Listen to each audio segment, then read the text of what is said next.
जय हिंद, वंदे मातरम। क्या देश में सच बोलना एक गलत है? क्या देश को सच दिखाना भी गलत हो चुका है? मैं वो सच की बात बोल रहा हूं जो सच आपसे कोसों मील दूर हो चुका है, जो सच आपको मैं नजदीक लाने का कर्तव्य कर रहा हूं, जो सच आपको नहीं पता है। तो अंत तक वीडियो जरूर देखना। पहली बात कि मैं 2013 में देश सेवा के लिए ज्वाइन हुआ था। और हाँ, 2016 में एक घटना होती है जहां पे पाकिस्तान में मैं पकड़ा जाता हूं। और एक दिन नहीं, 2 दिन नहीं, मैंने वहां पे 3 महीना 21 दिन की यातना झेली है। और हाँ, जब मुझे वहां पे टॉर्चर किया जाता था तो मुझे दिन रात का पता नहीं चलता था। एक काली कोठरी और अंधेरी कोठरी में रखा जाता था जहां पे मुझे अपने देश की याद आती थी, अपने परिवार की याद आती थी। और हाँ, मैं वहां रुका नहीं था। मुझे जब अंदरी कोठरी में रखते थे, जहां भी मेरी मूवमेंट होती थी तब भी मेरे आंखों में बुरखा लगाया दिया जाता था, और जहां भी लेके जाते थे मुझे पता नहीं चलता था। वहां पे टॉर्चर रूम में भी मुझे लेके गए। टॉर्चर रूम में मैंने देखा था कि वहां पे बैनर लगे थे, अंदरी कोठरी में जहां पे बैनर लगे थे, और पंजों को जहां पे रबर से मारते थे, तो भी इस जवान की आंखों में सिर्फ देश प्रेम नजर आ रहा था, और उन्होंने वो देखा है। और रही बात, मैंने वो दर्द सहा है जो दर्द कोई सुन नहीं सकता। वो दर्द मैंने देखा है पाकिस्तान में यातना सहने वाला सैनिक चंदू चौहान। मैंने एक दिन नहीं बिताया, मैंने 3 महीना 21 दिन अपने देश के लिए यातना सही। और हाँ, अंधेरी कोठरी में मैं भगवान से बात करता था, संपर्क से कर रहा था। जैसे मैं अपनी मानसिकता वहां पे टिका के रखी थी, जिस तरह मैं अपने आप को भगवान विष्णु से मैं बात करने की कोशिश करता था कि भगवान मुझे बचा ले। पर आज लगता है कि मैं जब जिंदा मेरे देश में पहुंचा तो आज अपने आप को मरा हुआ महसूस कर रहा हूं। पर मैं इसलिए जिंदा हूं क्योंकि मेरे पीछे एक मेरा परिवार है।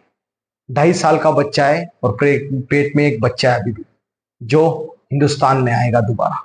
पर आज वही पिताजी उनका, वही सोल्जर जिसने देश की 11 साल सेवा की, जिसने अपने देश के लिए पाकिस्तान में यातनाएं झेली, वो सैनिक जब अपना दर्द देश के सामने प्रस्तुत करता है तो देश की मीडिया नहीं दिखाती।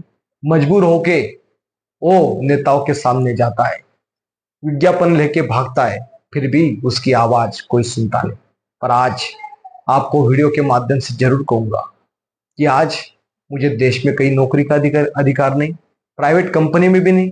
पर क्या एक देश का रियल हीरो मानने वाले सारे लोग देश के सिपाही को हीरो मानते हैं, और उसको जीरो करने वाले वो लोग जो अंधभक्ति में गुम है, उन लोगों को सवाल करना चाहता है एक जवान, युद्धबंदी सैनिक, क्या हमारे जवानों के साथ आप खड़ा नहीं होना चाहते? जो जवान देश की लिए 3 महीना 21 दिन यातना सहता है, जो जवान पाकिस्तान में भी राष्ट्रगीत गा के आता है, युद्धबंदी सैनिक, पीओडब्ल्यू। पीओडब्ल्यू मतलब युद्धबंदी सैनिक, प्रिजनर ऑफ वार, जंग में पकड़ा हुआ कैदी। जब मैं जंग में पकड़ा गया था तो मुझे गलत सजा क्यों दी? और हाँ, अभिनंदन भी गए थे, ऑफिसर थे, 2 दिन में आए और मेडल लगा लिया।